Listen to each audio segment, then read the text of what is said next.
Thank you all for coming. This is really, it's an honor to be here, and it really is an honor to be here with you, Richard.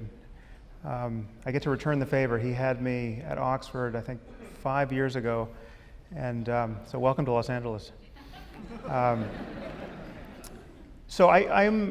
going to, this is going to be very much a conversation, but what I did, I was worried about this. I wasn't worried about tonight, I was worried about tomorrow night. Because my fear was that Richard and I would have a scintillating conversation tonight, and then tomorrow night try doggedly to recapitulate it word for word, and yet feign spontaneity. And if you know my position online, you know that doesn't work. So what I did is I went out to all of you asking for questions, and I got thousands. And so I picked among what looked promising. So I can guarantee that the two nights will be reasonably different because the different questions will come up.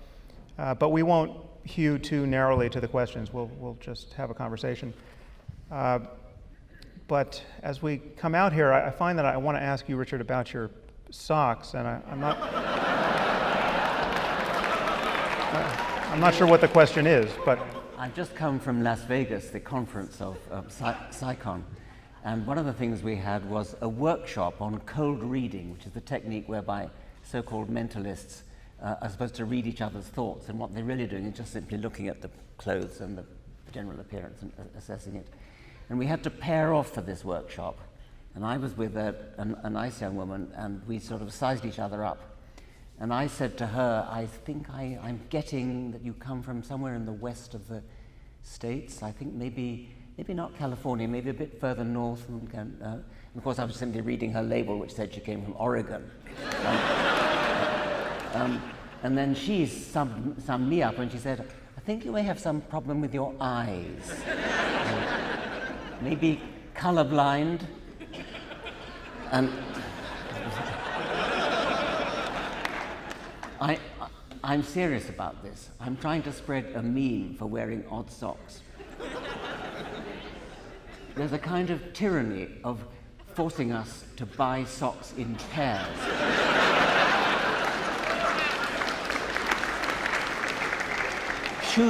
Shoes have chirality. Left shoe and right shoe are not interchangeable. But socks don't. And when you lose one of a pair of socks, you're forced to throw the other one away, which is absurd. So what I want... Although, honestly, Richard, you just told me a story that suggests that shoes are interchangeable. Oh my God, that's right. Yes, that's rather an embarrassing story. Someone is going to find this on the relevant video. I will the tell internet. the story now. You've let the cat out of the bag. I was doing a television film called Sex, Death, and the Meaning of Life. And in the death episode, we were talking about suicide. And there's a famous suicide spot. It's a bit like San Francisco, the Golden Gate Bridge, where people have famously jumped to their death. And all around this place, Beachy Head, is a very, very high cliff in the south of England. There are rather sad little crosses where people have jumped off. And we were filming the sequence on suicide, and I had to walk very solemnly and slowly and in a melancholy frame of mind past these crosses, and the camera was focused on my feet, walking past these little low crosses. And I felt incredibly uncomfortable. I had this sort of uncanny feeling of being uncomfortable, and I couldn't understand why. And then eventually, it was my feet that were uncomfortable, walking past these crosses. And eventually the director called cut, and we went off, and I took my shoes off because they were so painful. And only then did I realize I put them on the wrong way round. So this is preserved for posterity in close-up. I want to see that video. Someone find that video. The weird thing is, none of the television audience ever wrote in to complain about this. So maybe this at least will arouse their attention.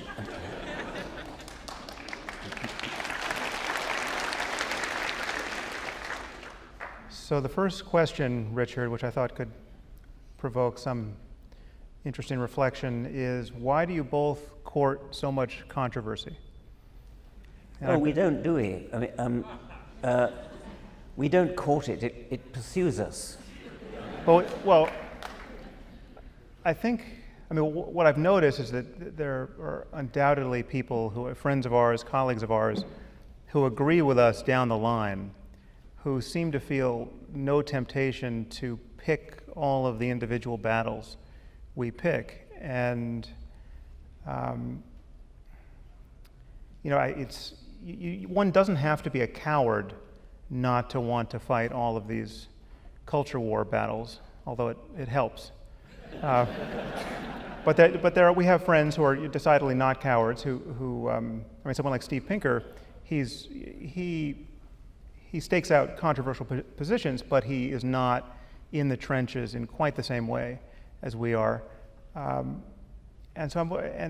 I'm wondering what you think about that. Did you see a choice for yourself? Do you find yourself revisiting this choice periodically? I think it's a perfectly respectable position to take, that a scientist has better things to do. And I don't take that position, and I think you don't either.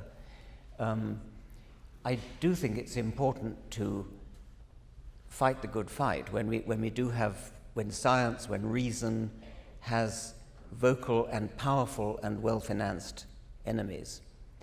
And so I'm not sure what particular battles the questioner has in mind when he says we court controversy, but I suppose I believe so strongly in truth, and if I see truth being actively threatened by competing ideologies which actually not only would fight for the opposite of truth, but would indoctrinate children in the opposite of truth, I feel impelled to fight, only verbally. I don't feel impelled to actually get a rifle or something. Yeah. Well, there's time yet. I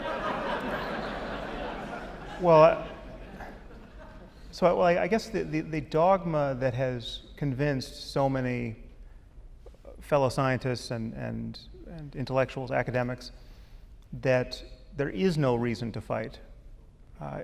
Certainly, one of those dogmas is this Stephen Jay Gould's idea of NOMA, non-overlapping magisteria, and that strikes me as a purely wrong-headed and destructive idea. Do you want to explain that? I think we probably agree about that. Non-overlapping magisteria. He wrote a book called, what was it again called? The Rock of Ages? Rock of Ages, that's right. So science has the age of the rocks and religion has the rock of ages, and the idea was that science and religion both have their legitimate territories, which they shouldn't impinge upon each other. Science has the truth about the real world, and that's science's department. Religion has what he described as moral questions and, I think, deep questions of existence. Meaning and morality. Yeah. Well, I would strongly dispute the idea that we should get our morals from religion. For goodness sake, whatever else we get our morals from, it must not be religion. That would be, and if you imagine what the world would be like if we actually did get our morals from the Bible or the Quran, it would be totally appalling, and was appalling in the time when we did get from the Bible. It is now appalling in those countries where they get it from the Quran. So let's get our morals from religion. As for the deep fundamental questions, I take those to be things like, where did the laws of physics come from? What is the origin of all things? What is the origin of the cosmos? What happened before the Big Bang? Those are scientific questions. It may be that science can never answer them, but if science cannot answer them, sure as hell religion can't answer them. I don't actually think anything can answer them if science can't. It's an open question whether things like the origin of the physical constants, those numbers which physicists can measure but can't explain, the origin of the laws of physics, whether those will ever be explained by science. If they are, well and good. If they're not, then nothing will explain them. The idea, Steve Gould was careful to say that these separate magisteria must not encroach on each other's territory, and so the moment religion encroaches on science's territory, for example in the case of miracles, then it's fair game for scientific criticism. But my feeling about that is that if you take away the miracles from religion, you've taken away most of why people believe in them. People believe in the supernatural because they believe biblical or Quranic stories which suggest that there have been supernatural miracles. And if you deprive them of that, then they've lost everything. Yeah, and to take Christianity as only one example, that has been spelled out in every generation. I mean, starting with Paul, he said, if Christ be not risen, your faith is vain. Yeah, exactly. Yes. Or something close to that. Yes. So you can't get around the fact that religious people care about what's true, and they purport to be making truth claims about the nature of reality. They think certain historical figures actually existed. Some of them may be coming back. Yes, virgin birth. Books, issue occasionally from a divine intelligence, and Yes. so there's just no way to. Yes. I never met Gould, but I just can't believe the currency this idea has in science. I agree. It's become very fashionable among the scientific establishment. It was more or less endorsed by the U.S. National Academy of Sciences. As for the separation, as for the idea that religion doesn't stray into science's territory, imagine the following scenario. Imagine that some sort of scientific evidence, perhaps DNA evidence, were discovered, perhaps somewhere in a cave in Palestine, and it was demonstrated that, say, Jesus never had a father. I mean, it's inconceivable how that could happen. Just suppose it was. Suppose there was scientific evidence. Can you imagine theologians saying, "Oh, that's science. That's not our department. We're not going to." I mean, they would love it. It would be meat and drink to them.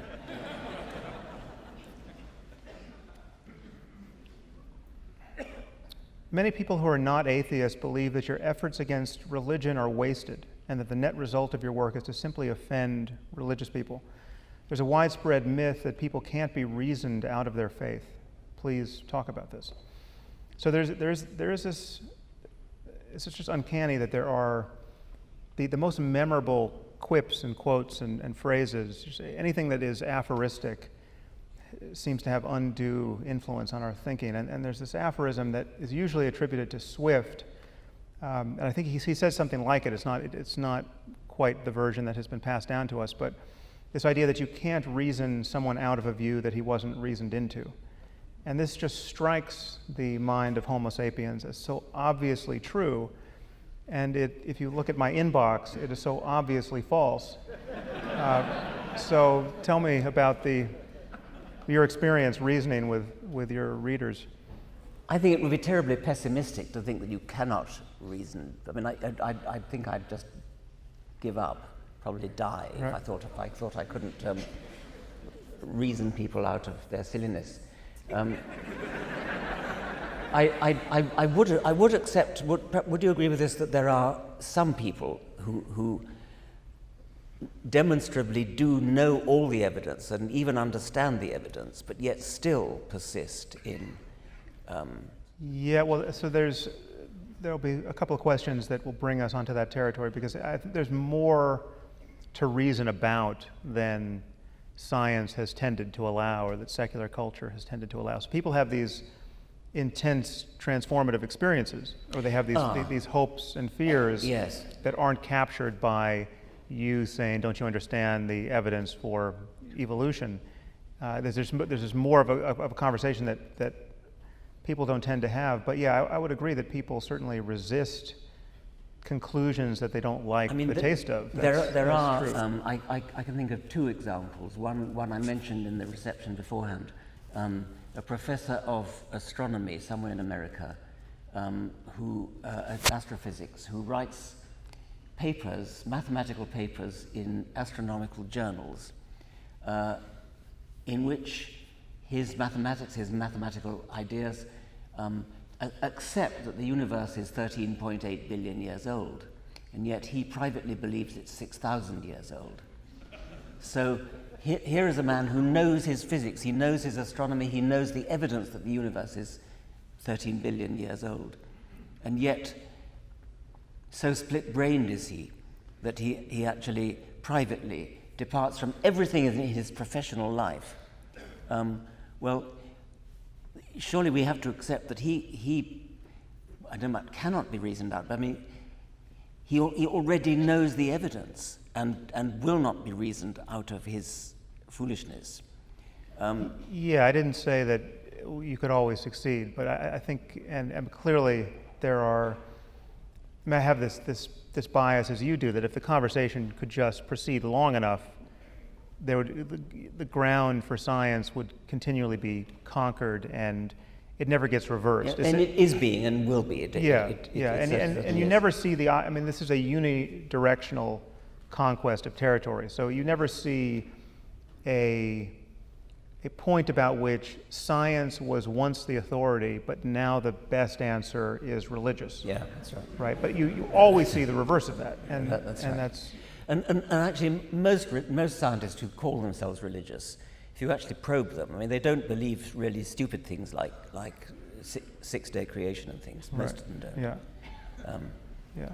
Yeah. Although I find that Christian scientists, not Christian scientists as in the cult, but scientists who happen to be Christian, believe much more than your average rabbi. This is a way. That's true. Yeah. I mean, Christianity is, and Muslim scientists no doubt return the favor. I get the feeling your average rabbi, like your average chaplain of an Oxford college, doesn't actually believe in God at all.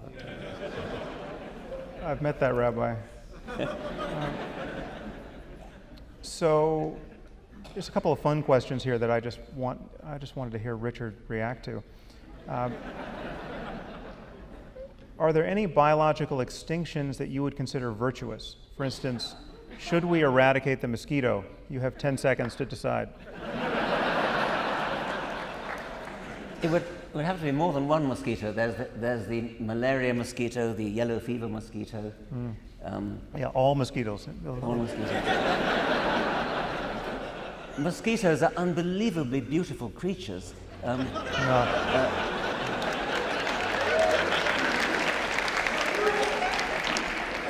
the most irrational thing Rothschild, the great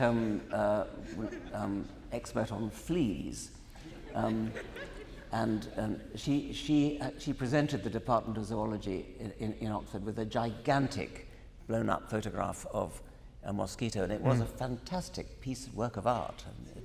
By a malevolent God. Yes. If ever there were proof of God's malevolence, it's got to be the mosquito. I have no hesitation in killing individual mosquitoes.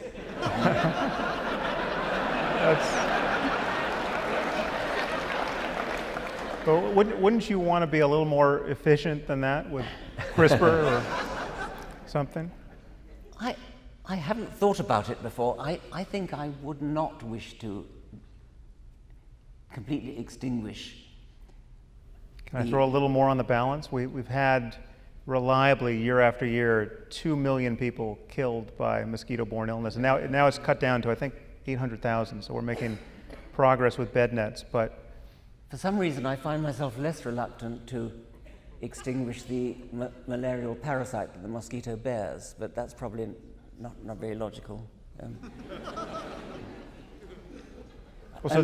We have extinguished the smallpox virus.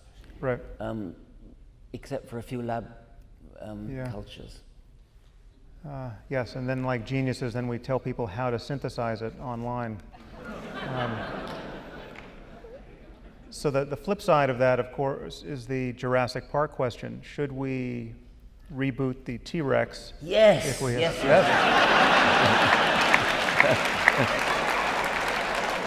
That's fantastic. I thought the Jurassic Park method of doing it was incredibly ingenious, and I loved that.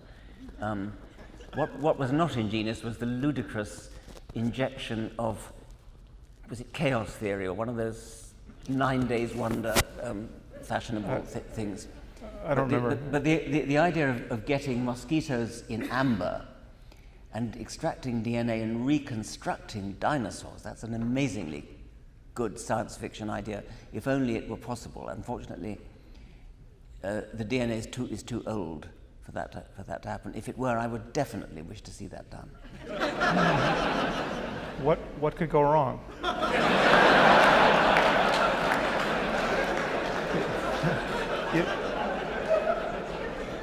Richard seems to want to live in a maximally dangerous world, filled with mosquitoes and T-Rexes.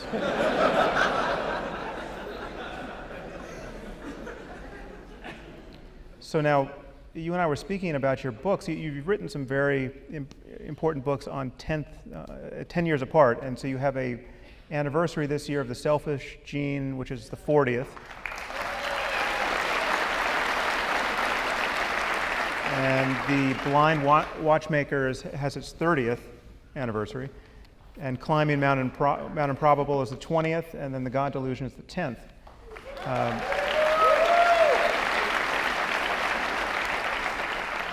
So actually, I wanted to give you a chance to talk about the titles of the first two. It seems The Selfish Gene has provoked an inordinate amount of confusion, Yes. and The Blind Watchmaker is a phrase that is useful to understand. So do you want to?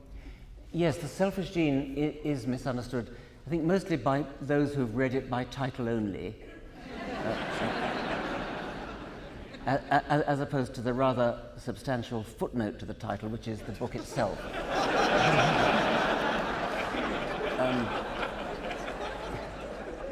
It could equally well have been called The Altruistic Individual, because one of the main messages of the book is that selfish genes give rise to altruistic individuals. So it is mostly a book about altruism, mostly a book about the opposite of selfishness. So it certainly should not be misunderstood as advocating selfishness or saying that we are, as a matter of fact, always selfish. All it really means is that natural selection works at the level of the gene as opposed to any other level in the hierarchy of life. So genes that work for their own survival are the ones that survive, tautologically enough, and they are the ones that build bodies. So all of us contain genes that are very, very good at surviving because they've come down through countless generations, and they are copied accurately with very high fidelity from generation to generation, such that there are genes in you that have been around for hundreds of millions of years. And that's not true of anything else in the hierarchy of life. And individuals die. They survive only as a means to the end of propagating the genes that built them. So individual bodies, organisms should be seen as vehicles, machines, built by the genes that ride inside them for passing on those very same genes. And it is the potential eternal long-livedness of genes that makes them the unit of selection. So that's really the meaning of the selfish gene. As I say, the book could have been called The Altruistic Individual. It could have been called The Cooperative Gene for another reason.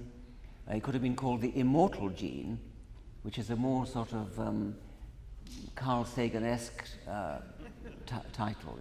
It's a more poetic title.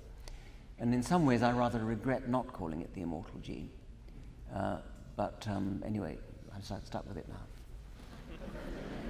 And there's a common, I think, misunderstanding of evolution that leads people to believe that absolutely everything about us must have been selected for, otherwise it wouldn't exist. So, yes. So people ask about what's the evolutionary rationale for post-traumatic stress disorder or depression, yes. or I'm not saying that there yes. is no conceivable one, but it need not be the case that everything we notice about ourselves was selected for, or that there's a gene for that. And this is very interesting. I mean, I'm actually a bit of an outlier here. I mean, I'm about as close as biologists come to accepting what you've described as a misconception, because I do think that selection is incredibly powerful, and mathematical models show this. J.B.S. Haldane, the great one of the three founding fathers of population genetics, did theoretical calculation in which he postulated an extremely trivial character. He didn't mention it, but it might have been eyebrows. Suppose you believe that eyebrows have been selected because they stop sweat running down your forehead into your eyes. And it sort of sounds totally trivial. How could that possibly save a life? Until you realize, that the first thing you might realize is that it could save your life if you were about to be attacked by a lion, and just a slight split-second difference in how quickly you see the lion because you've got sweat in your eyes. Since the invention of sunblock, I think that's undoubtedly true. Yeah, okay. Yeah. But Haldane actually did a mathematical calculation. He said, let us postulate a character so trivial that the difference between an individual who has it and an individual who doesn't have it is only 1 in 1,000. That's to say, for every 1,000 individuals who have this, say, the eyebrows, and survive, 999 who don't have it survive. So from any actuarial point of view, a life insurance calculator would say, well, it's totally trivial. But it's not trivial when you think that the genes concerned is represented in thousands of individuals in the population, and through thousands of generations. That multiplies up the odds. And Haldane's calculation was that if you postulate that 1 in 1,000 advantage, he then worked out how long would it take for the gene to spread from being, I forget exactly the figures, but say 1% of the population up to 50% of the population. And it was a number of generations so short that it would be negligible on the geological time scale. Right, right. So it would appear to be an instantaneous piece of evolutionary change, even though the selection pressure was trivial. Well, actually, selection pressures in the wild, when they've been measured, have been far, far stronger than that. But there's another way of approaching the question you raise when you say something like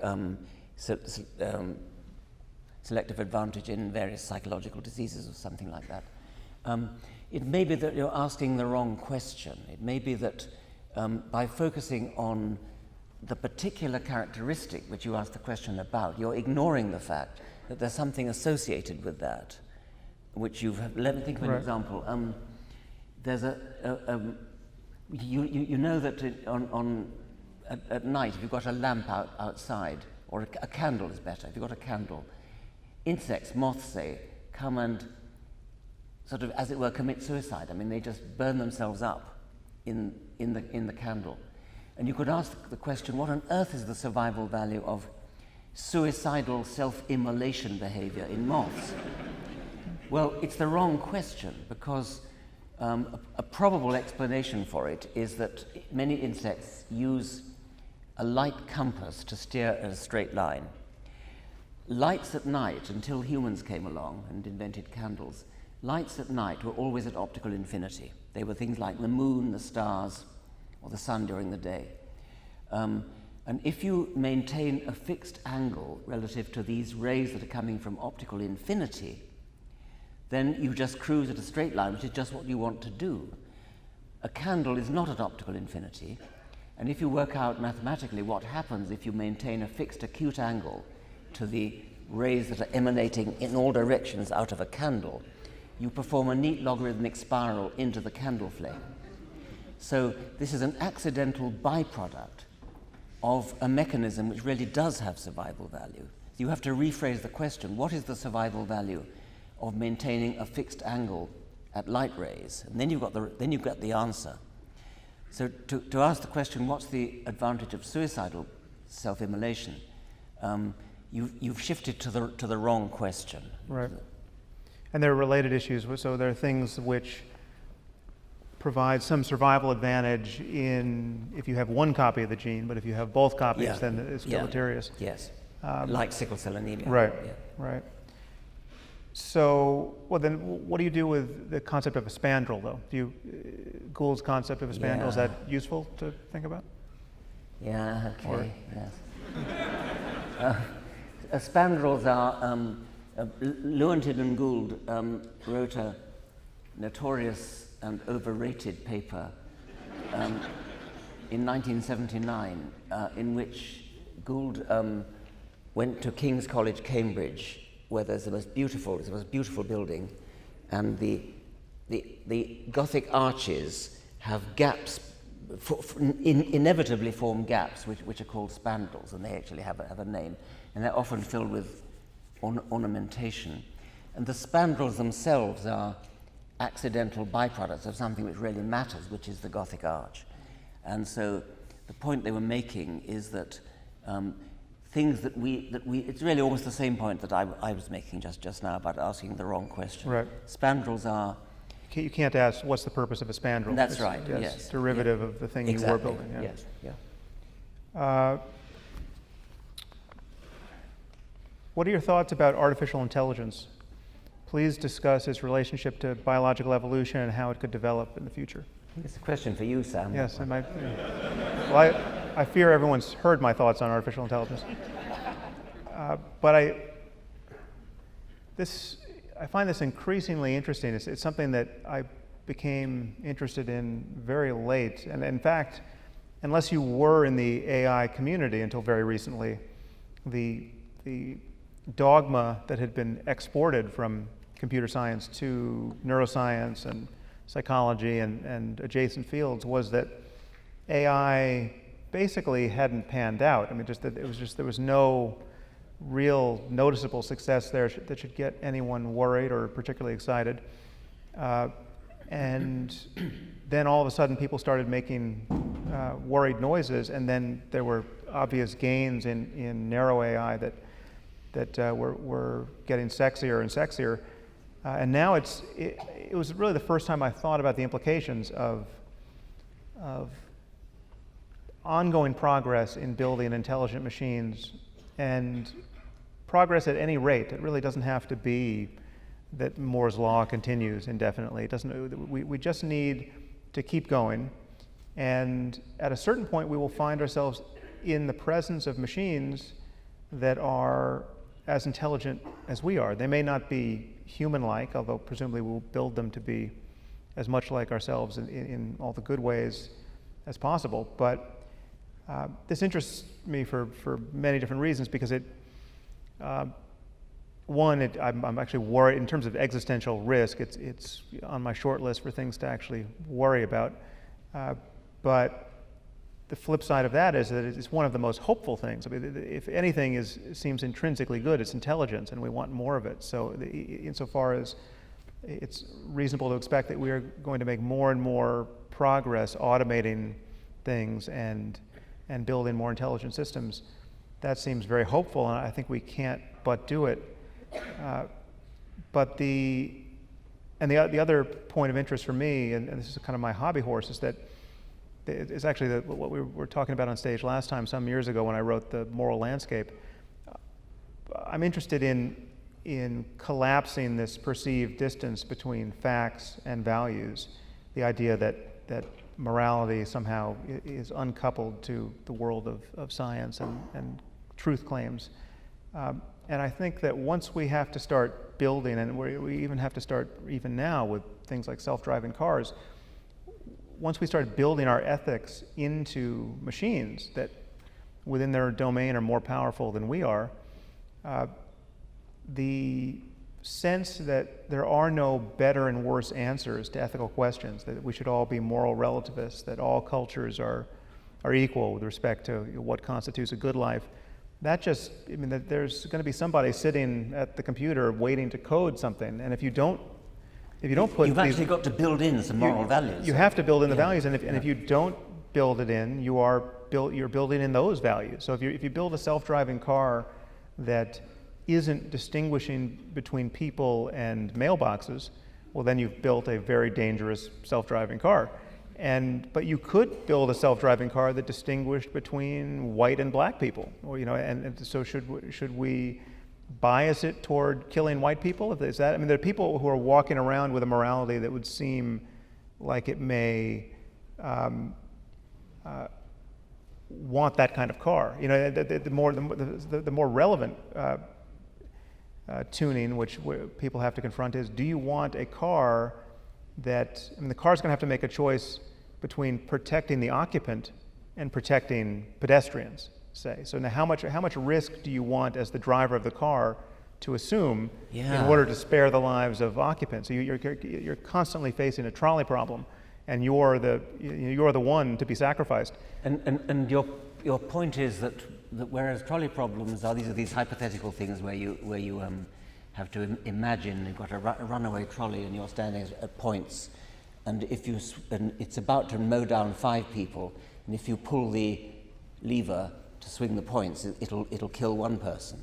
Right. So you, with holding the lever in your hand, have the dilemma: should I save 5 people and kill 1? But you know that by your action in pulling the lever, you're going to kill a person who wouldn't otherwise have died.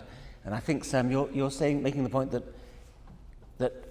AI, I mean automatic machines, robotic machines, are going to need to have a moral system built into them, and so that the trolley problem is going to be faced by the programmer who's actually writing the software. Oh, it's already the case, yeah. Yes. And it just will proceed from there. So just imagine a system more intelligent than ourselves that we have seeded with our morality.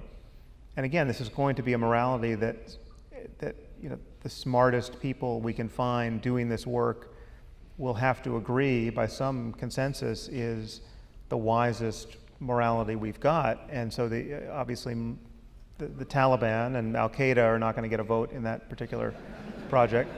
But at that first pass, everything you've heard about moral relativism just goes out the window, because we will be desperate to find the best answer we can find on every one of these questions, and desperate to build a machine that, when it, in the real limit case where it begins to make changes to itself, it doesn't make changes that we find, in the worst case, incompatible with our survival. Well, making changes to itself is what more conventionally worries people. The von Neumann machine, which is capable of reproducing and thereby possibly evolving by natural selection and completely supplanting humans, completely taking over. This is, of course, a science fiction scenario, but it's not totally unrealistic. No, not at all, given the fact that one path toward developing AI is to build genetic algorithms that function along similar lines. Yes. Where they become, there's a Darwinian principle of just it getting better and better in response to data and error correction, and it may not even be clear how it has gotten better. So we could look forward to a time in the distant future when we have a hall like this filled with silicon and metal machines, looking back and speculating on some far distant dawn age when the world was peopled by soft, squishy, organic, water-based life forms. But the data transfer would be instantaneous, so there'd been no reason to come out here. You just take the firmware upgrade. But maybe the world will be a better and a happier place. Well, my real fear is that it won't be illuminated by consciousness at all, because I'm agnostic at the moment as to whether or not mere information processing and a scaling of intelligence by definition gets you consciousness. And it may in fact be the case that it gets you consciousness. I'm not conscious, by the way. It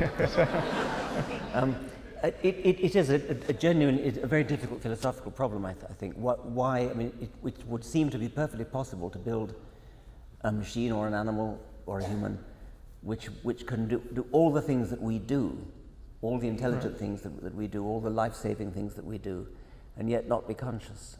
And it's genuinely mysterious why we need to be conscious, I think. Yeah, I think it remains so. I think it's because consciousness is, the conscious part of you is generally the last to find out about what your mind just did.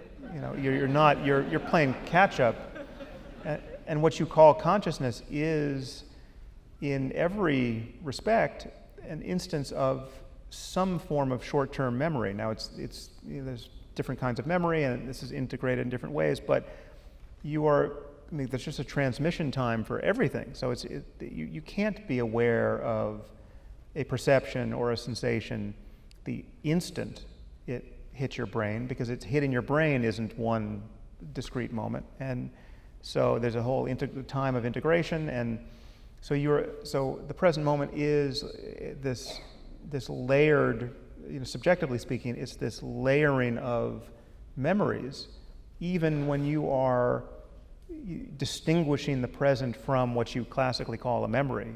And so it is a genuine mystery why consciousness would be necessary, or what couldn't a machine as complex as a human brain do but for the emergence of this subjective sense, this inner dimension of experience. I don't even know what the solution would look like, and whether it would be solved by biologists or by philosophers or by computer scientists. I think. Well, I'm just worried that, and that is you've just articulated what philosophers call the hard problem of consciousness. It's hard to imagine what answer would fit in the space provided that would be truly explanatory. So if you just say that this wiring diagram of neurons or any other computational units, you have a sufficient number, they're integrated in a certain way, they're firing at whatever hertz. That's what you need for consciousness. Let's just say that's so. So if you lose that tuning, then there's nothing that is like to be that system. The lights go out. But if you tune it up in precisely that way, well, then consciousness emerges. That strikes me as a kind of statement of a miracle. And so, that's not the sort of explanatory work most other scientific theses do. And so. It is a genuinely hard problem. But my concern with AI is that we will just ram past it, and we will find ourselves in the presence of intelligent systems that will be so competent, and we will have built them in a way to play upon our intuitions of emotion, and we will obviously build appropriate emotions into them, and they'll be aware of our emotions. And if you finally build robots that are humanoid, that are so good that they're no longer uncanny to us. You get out of what's called the uncanny valley, and they no longer look creepy. Now they just look just perfect. I think we will lose the intuition that there was any mysterious question here to worry about, and we will just feel, because every intuition of that you're in the presence of a sentient other will be played upon. We will just feel we are in the presence of consciousness without ever knowing that that's the case. So you as I am with you now. Yes, well, quite. It is. There's the fact that we are both the same sort of thing, that we have the same evolutionary history, and that overcomes this notion of solipsism being. Many kind of first-year philosophy students think solipsism, the idea that maybe only I exist and everyone else is just a zombie. Many people think that's somehow the most parsimonious or the most economical view, because I'm sure I exist. I'm sure I'm having an experience. I'm not sure about all you people. In fact, I can't even see you people. Have you heard Bertrand Russell's solipsism story? Bertrand Russell got a letter from a lady who said, "Dear Lord Russell, I'm so delighted to hear you are a solipsist. There are so few of us around these days."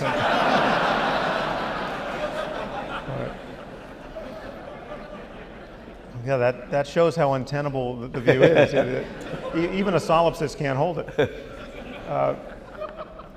But the problem with solipsism is that there's actually an additional burden of explanation. I have to explain why something so similar to myself biologically as yourself was born in the same way and developed. Yes, correct. Wouldn't be conscious, and so it is actually more parsimonious to assume that you are. But if we build these machines from a point of not knowing how consciousness arises in the physical universe, and we build them to be more and more competent, all of a sudden they pass the Turing test with flying colors. When I first read about the Turing test, I never really, I sort of didn't believe that I myself would ever think that a machine that passed the Turing. You know, the Turing test. It's where you, the way he originally formulated it was that you're sitting in a room with communicating by teleprinter in those days, with either a human in another room or a computer in another room, and you're allowed to ask any questions you like and communicate with this thing in any way you like. And if it's impossible for you to tell the difference, to know whether the computer or whether it's a computer or a human you're talking to, then the computer is conscious.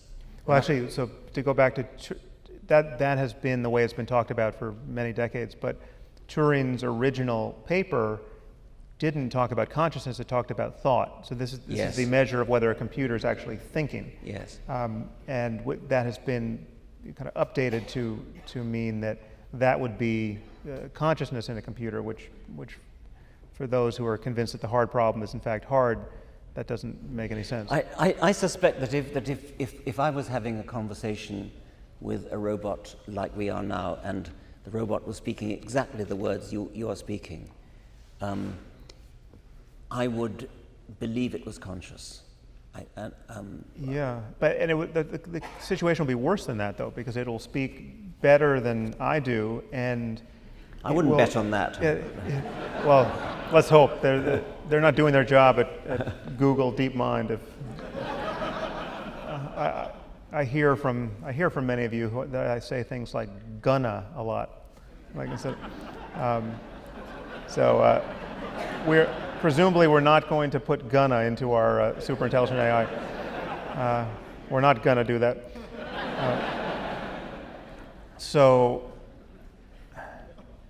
But the situation will be worse because you'll be in the presence of something that looks human and speaks at least as well as any human you've met, but will have access to all of the world's information, and will, maybe the first version of it won't, but some subsequent version will.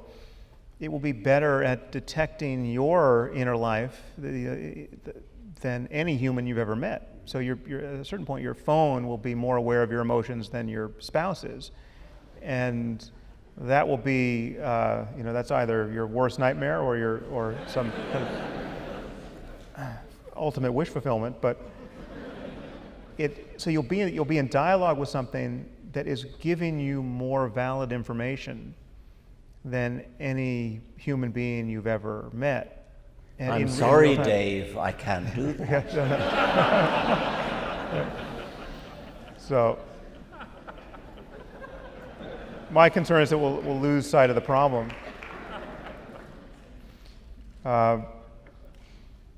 Moving on to a totally unrelated question, but you've both been accused of elitism in the past. Most recently, your views on Trump and Brexit. Can you say something about the difference, if there is one, between combating anti-intellectualism and being elitist? That actually strikes me as an interesting problem, because and I haven't thought much about this, but it seems to me just intuitively that the boundary between those two things isn't very clear. I think I want to stop being ashamed of being elitist.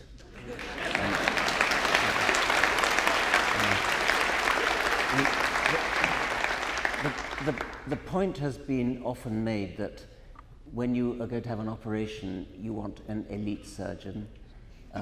When you're going to board a plane, you want an elite pilot.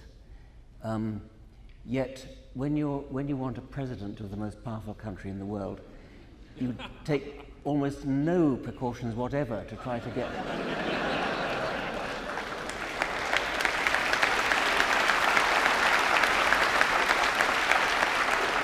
And in my country, Britain, has just undergone what amounts to a long-term catastrophe, which is the decision to leave the European Union. Well, okay, let's not prejudge that. Let's say it might not be a catastrophe.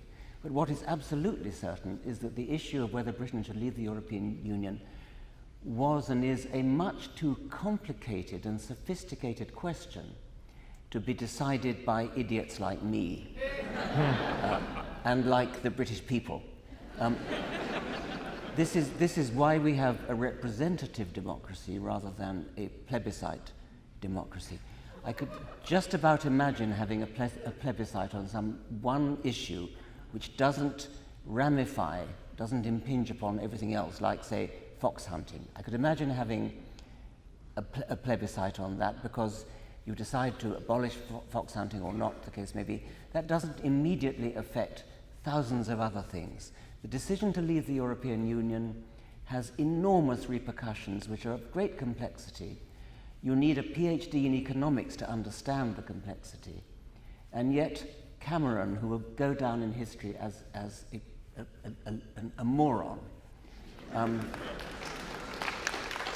for reasons of internal politics within his own party, put this to a plebiscite, to a referendum.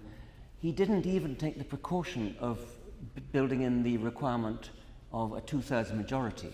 In the United States, a constitutional amendment requires a 2/3 majority. There's a built-in resistance, there's a hurdle, there's a barrier, there's a bar that has to be cleared of a 2/3 majority, because it is a major, major change that has long-term implications. The Brexit decision is not something that can be reversed at the next election. It's irrevocable.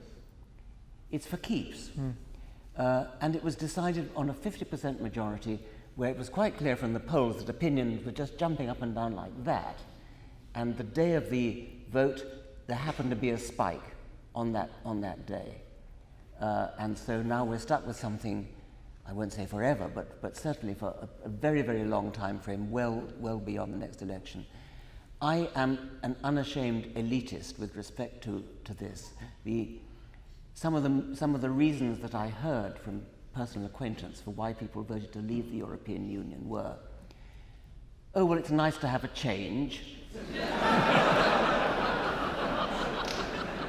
Or, oh, well, I prefer the old blue passport to the European purple one. This is the kind of thing, this is the kind of reason that people voted. You know, you probably read that the day after the Brexit vote, the most common thing to be Googled in Britain was, what is the EU?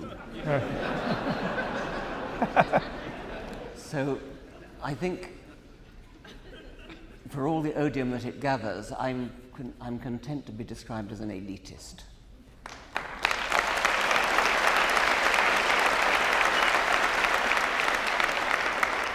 I once wrote an article, this is back a couple of elections ago when Sarah Palin was briefly... well, there's another example, yes. Yeah, so I wrote an article entitled, this is for Newsweek, entitled "In Defense of Elitism," and made some of the points of the sort that you just made. And they retitled it, "When Atheists Attack."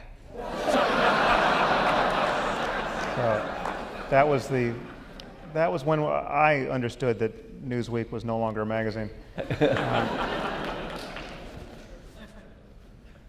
We haven't evolved to live in affluent societies surrounded by millions of strangers, much less a global civilization, and seem poorly adapted to the anonymity and isolation that affluence and globalism bring. For instance, the modern world is plagued by rates of depression and suicide that are unheard of in tribal societies. Our culture privileges consumption over community and meaning. Indeed, many would say this is an argument in favor of religion. How can apes like ourselves truly flourish? Yes. That's, well, let's take the first, that is an important question. It is, yes. But let's take the first part first, because it lands in a question that we've heard before, which is, and in fact it's also here in some other form. You know, how do non-believers, how do purely rational people find meaning in life and all of that? But the first part is we're at odds with our ape-like, small group, tribal, primate genome, and we have not evolved to be in a condition of full-time anonymity with most of the people we come in contact with. And so when you think of our online lives, when you think of even this circumstance, this is very unnatural. I mean, just imagine getting something like 1,400 people in this room now. Imagine getting 1,400 chimpanzees together in a room. It doesn't work very well for reasons that we can explain. And we have this ability to now group together in ways that may be at odds with what we are just by our ape-like ancestry. Yeah. I mean, in a way, it's remarkable how well we do. And although it's probably true to say that a lot of the mental illness that plagues us is because for this very reason. Nevertheless, considering how astonishingly different our environment is now, especially our social environment from our ape ancestry, we don't do too badly, do we really? Yeah. I mean, there are certain other things. It's not just the social environment. It's things like the fact that we are too fond of sugar, because in our ape ancestry, sugar was very difficult to get, and you couldn't get too much of it. And now you can get too much of it. But that's true of food generally. So there are things like that. But well, do you think we could be selecting for personality traits that are, I mean, take psychopathy, whatever the genetic underpinnings of psychopathy are. When you imagine living in a little village 50,000 years ago where you knew everyone. You knew everyone, yeah. And you're guaranteed, I mean, if you meet a stranger, that's very likely to be a circumstance of violence. Everyone who's in your tribe is someone you know intimately, and this will always be the case. So it's not even a question of having a reputation. It's everyone knows everyone. And so you just imagine the fate of a psychopath in that environment. That tends to end pretty swiftly with the angered people in the tribe exiling or killing him. But now we live in a world where psychopaths can always move on to new contexts and bilk or otherwise harm and manipulate new people. Yeah. Do you think I guess there's an underlying question here. Evolution hasn't stopped, right? So could we be selecting for, in a few short generations with eyebrows, a kind of personality disorder that has a genetic... Well, that would be a negative thing, but a positive way of looking at it is that we now meet strangers every day. We now meet people that we're never going to ever see again, never seen in the past. Whereas, as you say, in our ape ancestry, we lived in villages or small bands of probably a maximum of 150 people has been suggested, where not only did you know everybody, but everybody was kin. They were cousins, second cousins, and so on. You can make a good case for why we have altruism and empathy, that we lived in small bands where everybody was kin and everybody knew everybody else, and so that favors granted to other people could be reciprocated at some later date. And there was a sort of, that's probably why we have such a strong sense of debt, a strong sense of guilt, a strong sense of who owes what to whom, a strong sense of reputation, who has a good reputation for being socially generous and who has a good reputation for being, a bad reputation for being mean. Those good impulses that evolved under conditions of small villages are now generalized into the population at large, such that most of us now have expanded our feelings of generosity and empathy to anyone we meet, to a limited extent at least. So if we see somebody in distress, we have an impulse to try to comfort them or give them money or look after them in some way. And this could probably be regarded as a kind of mistake, a blessed mistake, a mistake that I would welcome, based upon the fact that in our primitive small village world, the rule of thumb, be good to everyone you meet, was beneficial because everyone you meet was either kin or a potential reciprocator. Nowadays, everyone you meet is not kin and is not a potential reciprocator, but the rule of thumb remains. And we're still mostly pretty nice. Yeah, except but even there, so there, in many respects, it's a bad rule of thumb. Do you know Paul Bloom, the psychologist? Yes, yeah. So he's done some great work in this area. He has a book coming out entitled Against Empathy, for which he is going to reap the whirlwind. But his point is that empathy is actually the wrong piece of software for making moral decisions most of the time. We have this, our empathy module is one that gets, highly provoked to action by individual personal stories and cute pictures of cute kids and puppies and all the rest. But we just can blithely ignore statistics and so the numbers of people who die in, let's say, a civil war like Syria now. There's the eyes of the moral conscience just glaze over. Yeah. What's the difference between 100,000 and 400,000? I don't know. I've never seen that many things.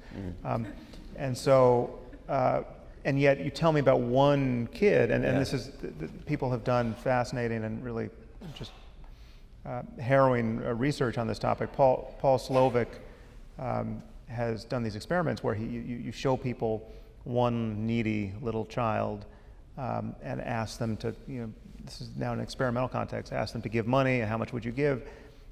And then you show them the same needy little child but with her brother, and people reliably give less. And then you show the sister and the brother in a group of 8 needy little children, and people reliably give less, and they care less the more the problem scales. And then when you add statistics, and you say this one little girl named millions. There's a million just like her, they give less. And so this is pretty clear. This is a bug, not a feature. But I guess I'm interested in, let's come back to the evolution question. I mean, obviously, most people assume that because we exert so much control over our environment now, that the forces of natural selection are dampened to the point of almost being negligible. Is that, I mean, there's things like lactose tolerance, that seems like a reasonably recent gene. That's a good example where quite clearly natural selection has been going on quite rapidly in it's like 5,000 years or 2,000 years. And similarly, the differences between peoples in different parts of the world. I mean, difference between the Inuit in the Arctic and the Dinka in the Nile and region and the Pygmies in the African forests and so on. These are undoubtedly selective differences which have come about within, let's say, tens of thousands of years. But what do you think is happening now, given our reliance on technology and the way in which more or less everyone, I mean, certainly in the developed world, you can survive to the point of... You can survive long enough to reproduce. Yeah, to reproduce. Yes. So the emphasis then comes down more to who reproduces rather than who lives. Right. Because family size is not uniform, and family size is often determined by cultural factors, maybe religious factors. What do you make of the fact that secularism seems to correlate with low birth rate, and religious people have 10 kids per family in certain contexts? I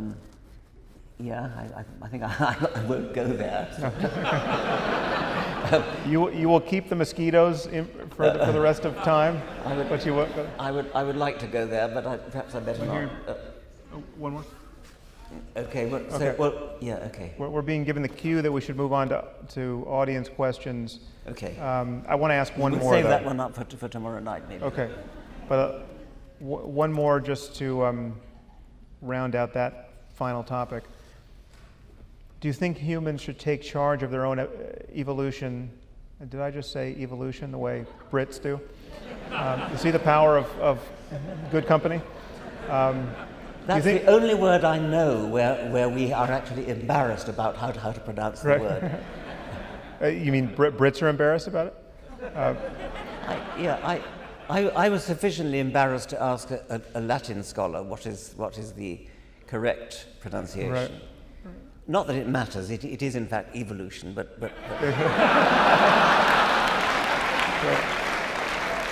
Well, I will take that instruction. So, do you think we should take charge of our evolution through genetic engineering, not only eradicating genetic diseases, but improving intelligence and physical strength? And wouldn't this usher in a new age of eugenics?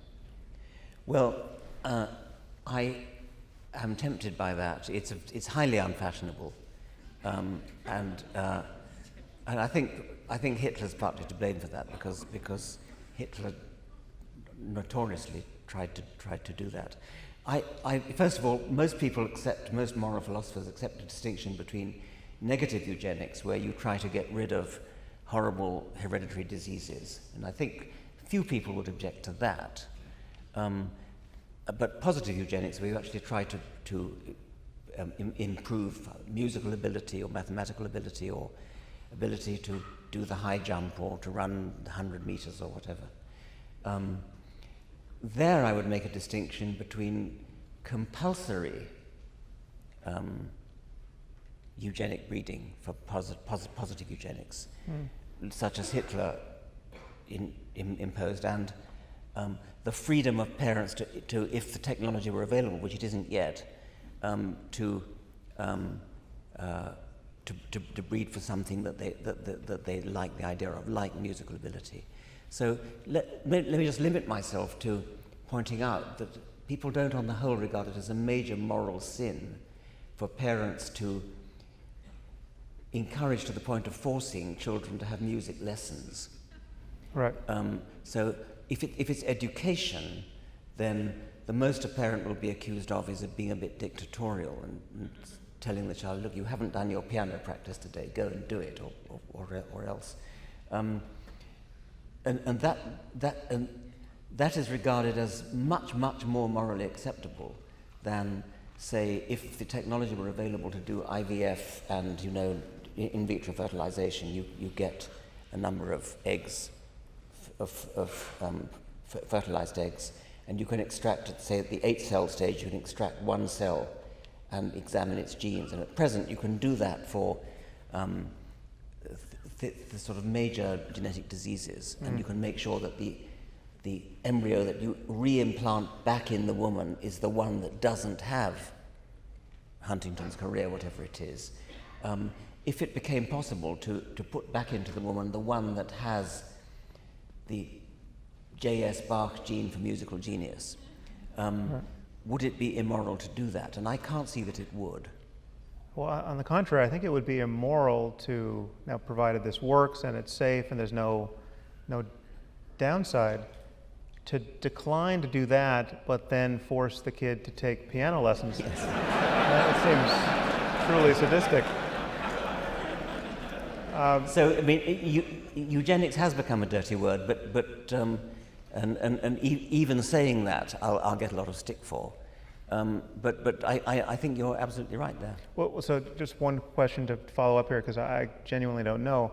I mean, there's no guarantee that the genes that control things we like about ourselves, like intelligence, when you dial them up or select for the variants that give a propensity to increase intelligence, you could, and there's some evidence that this is the case, you could be also increasing the propensity for certain diseases. Certainly you could. And Yes. so there's no guarantee that we'll ever be able, for just dealing purely with biological substrate, ever be able to shoot for the mark of the good thing we want without increasing the totally likelihood true, that you're going to be in a wheelchair or something. That would be very, very true for doing what Hitler tried to do, which is doing what we do with domestic animals, Right.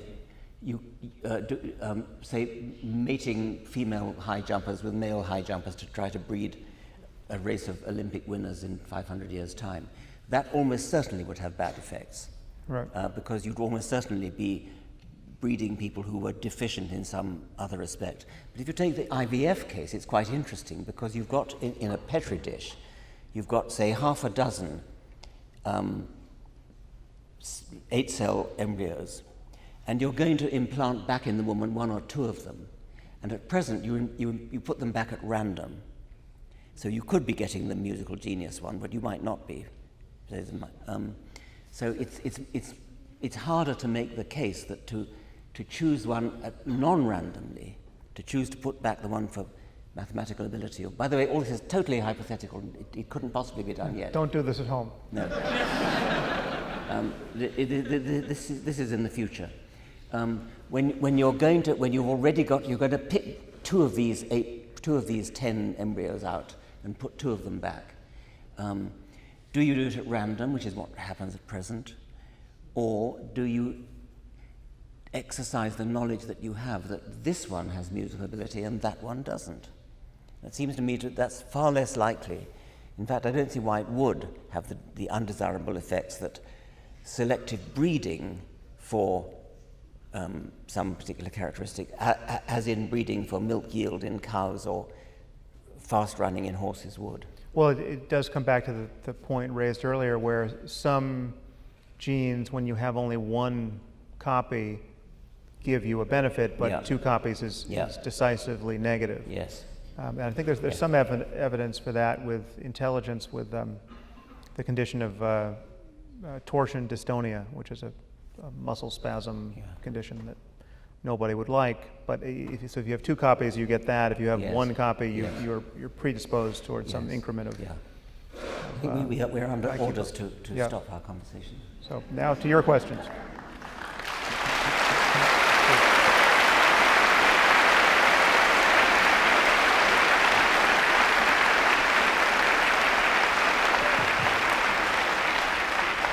Can we have the lights up? Can we have the lights up? Yes, thank you. All right. Ah, there you are. We have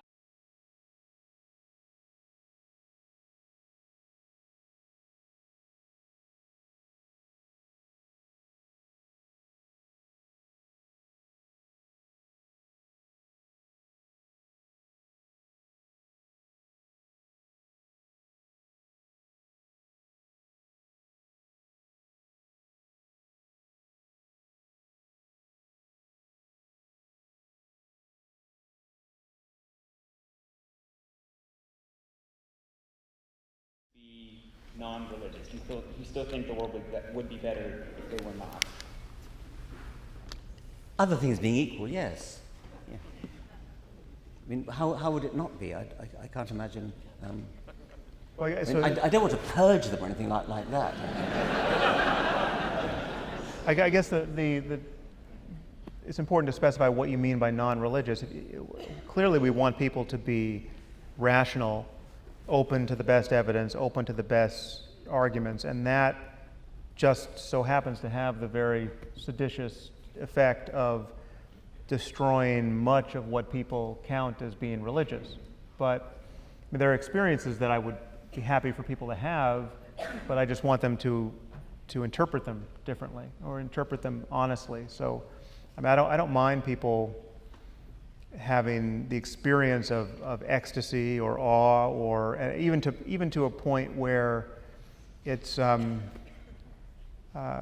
exactly the sort of experience that has justified the religious claims that people have made for thousands of years. But what I don't want them to do is then lie to themselves and to other people about what those experiences prove or mean. And so to take someone like, Francis Collins, who's running the NIH, he's a medical geneticist, but he's also an evangelical Christian, and he came to his faith. I mean, when you hear how he came to it, you'll know the ground had been prepared.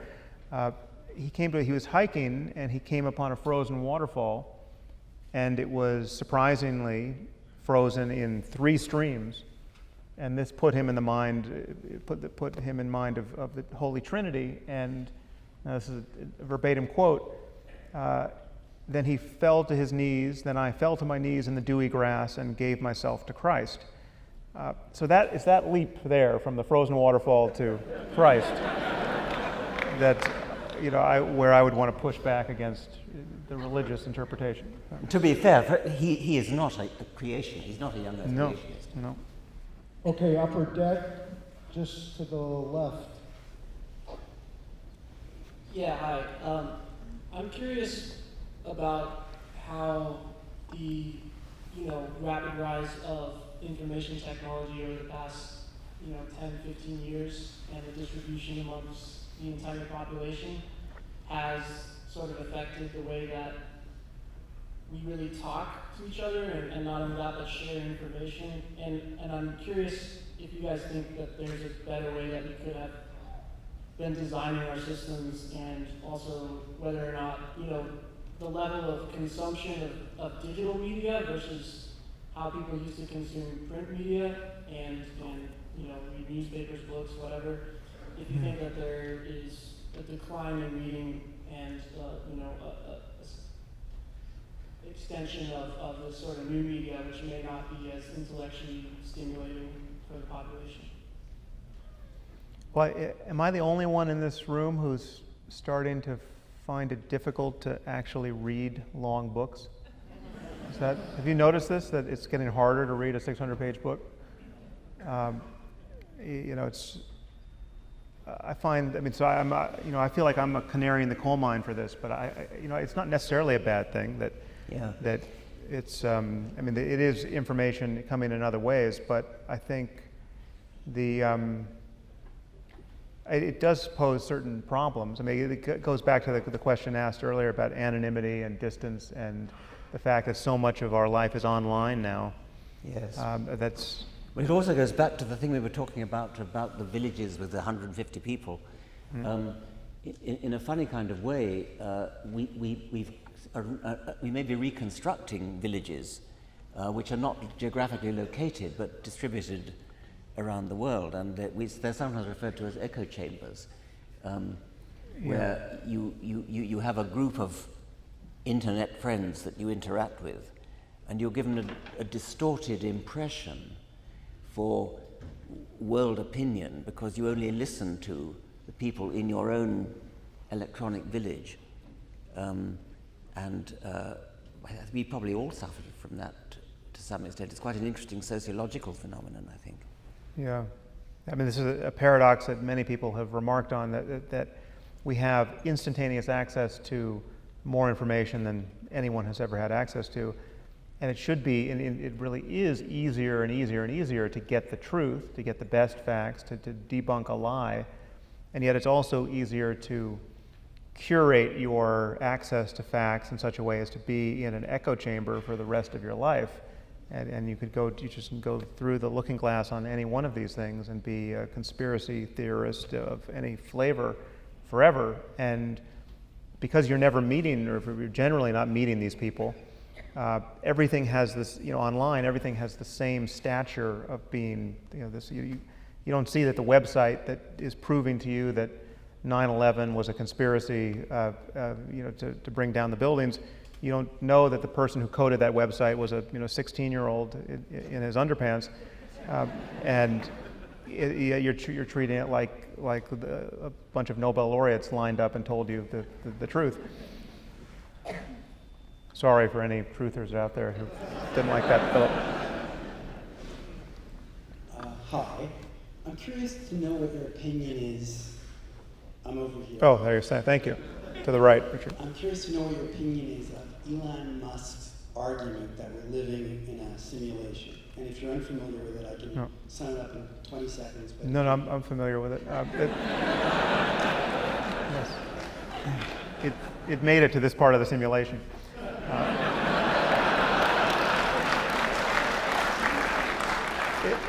It's actually not his argument. I'm not even sure it originates with Nick Bostrom. Nick Bostrom is the philosopher at Oxford who's really popularized this argument. He's also written what I consider the best full treatment of the reasons to be scared about this superintelligent AI. He wrote a book called Superintelligence, which is fantastic. But he's made a lot of hay out of this simulation argument, and the argument, there are various forms of the argument, but one is that just imagine, some future in which we can simulate whole worlds in our computers. This is invariably we're going to, if provided mind and consciousness is just a matter of information processing, and certainly most scientists think that's the case, then we'll be able to simulate conscious beings like ourselves in our machines, and we will do that, and it seems almost by definition, then simulated worlds will outnumber real worlds by a factor of trillions. It's just it's just a matter of having a sufficiently large cloud, which we will certainly have if we don't destroy ourselves. So if you imagine that that's where everything's headed, well, then you think that the chances are, just as a matter of probability, that it's far more likely that the fact that you find yourself in a world, it's far more likely that you have found yourself in a simulated one than a real one. And again, there are many variants of this. You could think about alien civilizations doing this, or you could just think about the future of humanity doing this. And my personal version is a future of humanity in which the Mormons do this, and in this world, Mormonism is true because they've built it into their simulation. So won't that be a surprise, Richard? I first met this in rather a good science fiction story by Daniel F. Galloy called Counterfeit World, and in which it's a super adventure story, and the hero eventually discovers that we are indeed in a, well, he goes down into the simulated world in order to repair some fault. And then he comes back into what he thinks is the real world, only to discover that is itself a simulated world from yet higher up. It's a good story. He's a good science fiction writer. Okay, way upper left corner. What's up, guys? Thanks for coming. Just want to thank you guys both. You guys really helped me just throughout my life. But I'm also curious to know, which do you think would come first? An openly gay president or an openly atheist president?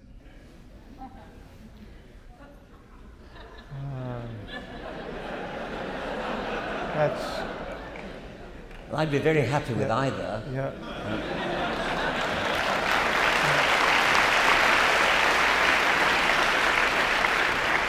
And indeed, and with an openly female president, by the way, as well.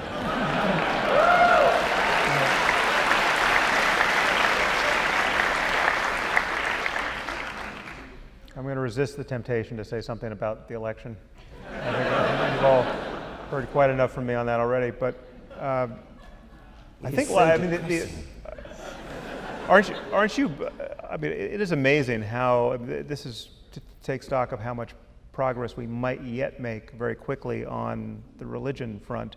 The progress we've made with gay rights, I mean, that's that what's was such just an encouraging blindingly thing. fast. That's so encouraging. Yeah. And that, by the way, is the model that our openly secular campaign is taking. The gay rights movement has been so successful in such an astonishingly short time in raising consciousness and becoming accepted in American society, British society. And so I think there's every hope that we can do the same thing for free thinkers, because it would have been, I mean, a few decades ago, it would have been inconceivable that the gay community would have made such progress as they have. So I have every hope that we can follow their example.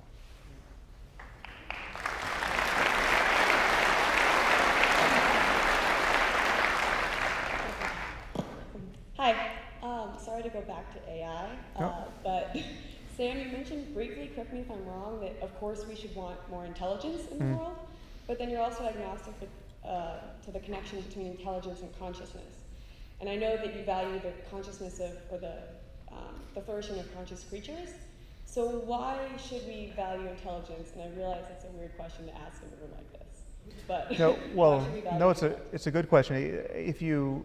In that case, if you imagine that intelligence and consciousness can come apart, and we could build more and more intelligent machines without necessarily building consciousness, there are many reasons why that should be worrisome, and it also it absolves us of a few concerns, because one concern is that we'll build more and more intelligent machines that if they by definition become conscious, they will be able to suffer, and then we're building machines that can suffer. And then when you turn these machines off, have you committed a murder? I mean, is it like turning off your mother or your child? I mean, these are real ethical questions, and the term of jargon in this space, like in Bostrom's book, is mind crime. The idea that we'll be building machines that we're enslaving. I mean, do these machines like to work for us? Do they like the automaticity of their lives? At a certain point, they might be able to tell us, and if we think they're conscious, well, then we suddenly have opened up a landscape of ethical concern and obligation toward creatures that may in fact be able to suffer more than we can. I mean, maybe they can suffer unimaginably, or be deprived of happiness that is unimaginably great. And so but if intelligence is not something that need be associated with consciousness even at a superhuman level, then the question is, how much intelligence do we want access to for our own conscious purposes? And I think we want quite a lot. I think we want machines that can solve puzzles in economics and in climate science and in neuroscience and in genetics that we can't seem to solve ourselves, or solve in a time frame that is as useful as it would be if we could solve them overnight. So, I mean, in my view, intelligence is leave aside all of the beauty it gives us access to. I mean, basically, it is the thing that allows us to safeguard everything we care about. The moment we find out that some pandemic has been unleashed through happenstance on the earth and we need a cure for it, well, how long does it take for us to develop that cure? The difference between 15 minutes and 15 years is huge, and that difference really is a matter of intelligence on some level. It's not obvious that intelligence goes with the ability to suffer either, by the way. No, just consciousness. If you think about what suffering is for, it's to prevent the creature from repeating a mistake, from doing something which, I mean, pain is a sort of surrogate for death. And so if an animal does something that causes it pain, it's given a warning, don't do that again. Well, you could make the case that an animal, an organism that is not very intelligent, requires more pain in order to be deterred from repeating an unfortunate misstep. And so it might be that our ethical concern for animals in proportion to their intelligence, and we care more about pain in cows than in fish. We could be doing the wrong thing, because it could be that a less intelligent animal actually is more capable of feeling pain than. That's a bit of an aside, but it occurred to me while you were talking. Upper deck to the right. It's an aside that just screwed up dinner.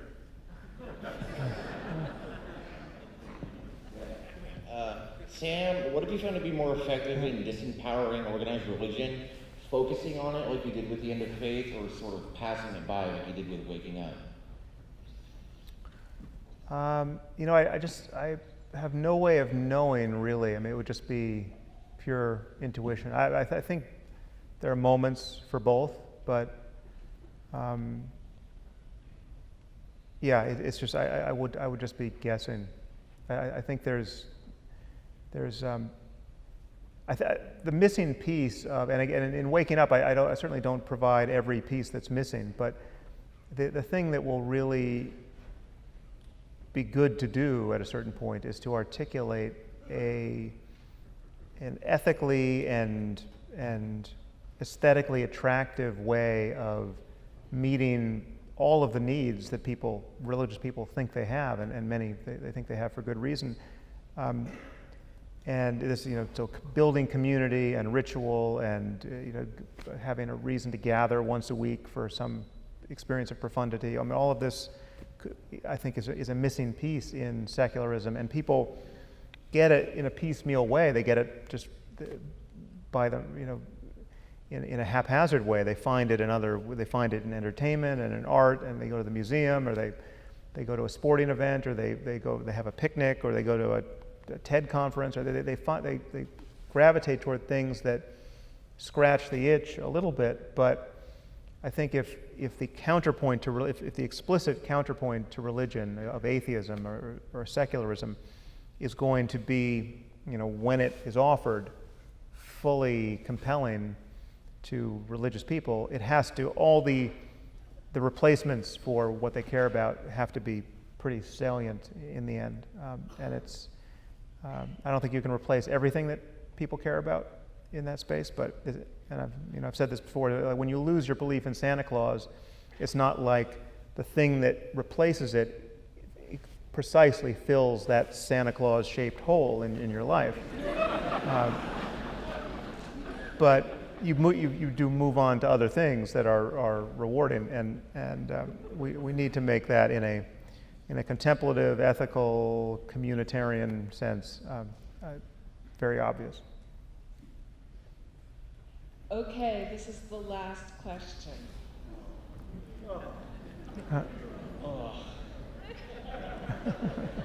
I must say this show went off without a hitch.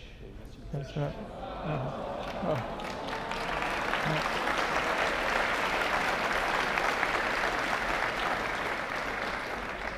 Sometimes young people, ask me, what do you do?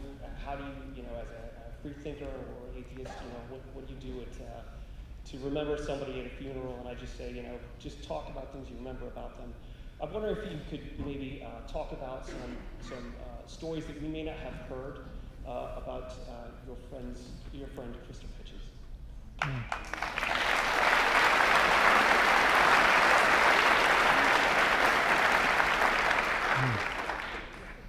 Do you have?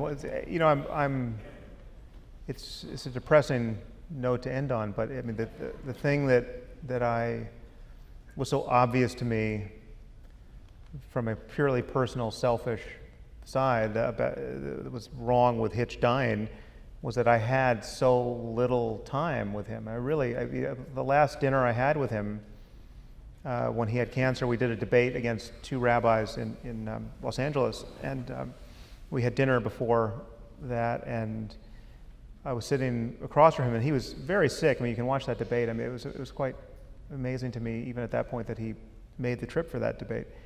But I realized that was the first dinner I had had alone with him. I had maybe half a dozen dinners with him in my life, but this was the first time it was just me and Hitch at dinner, and so it's not.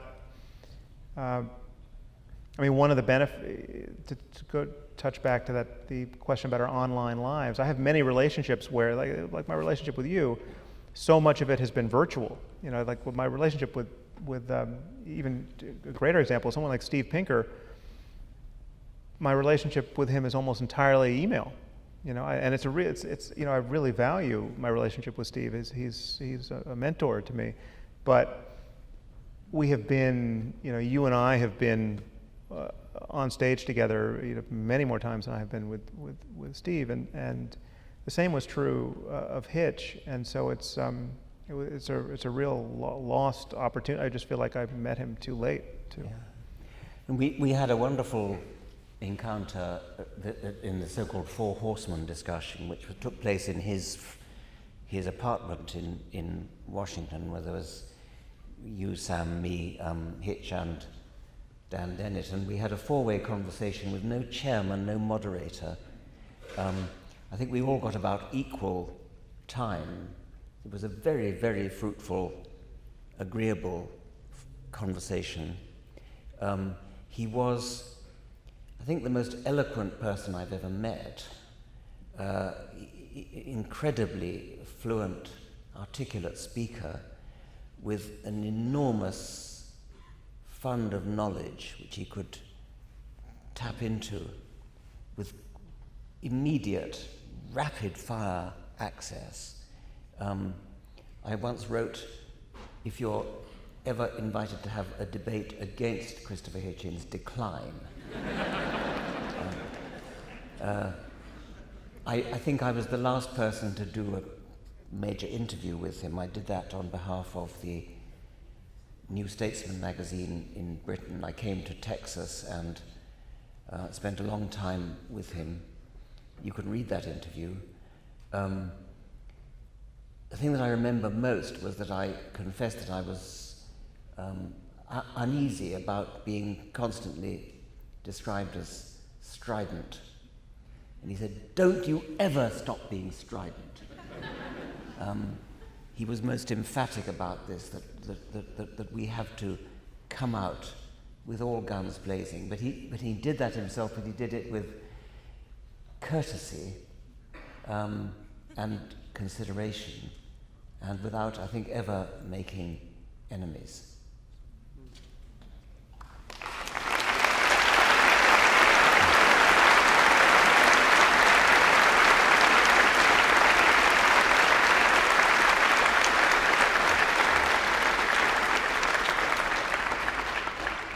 Dawkins and Sam Harris.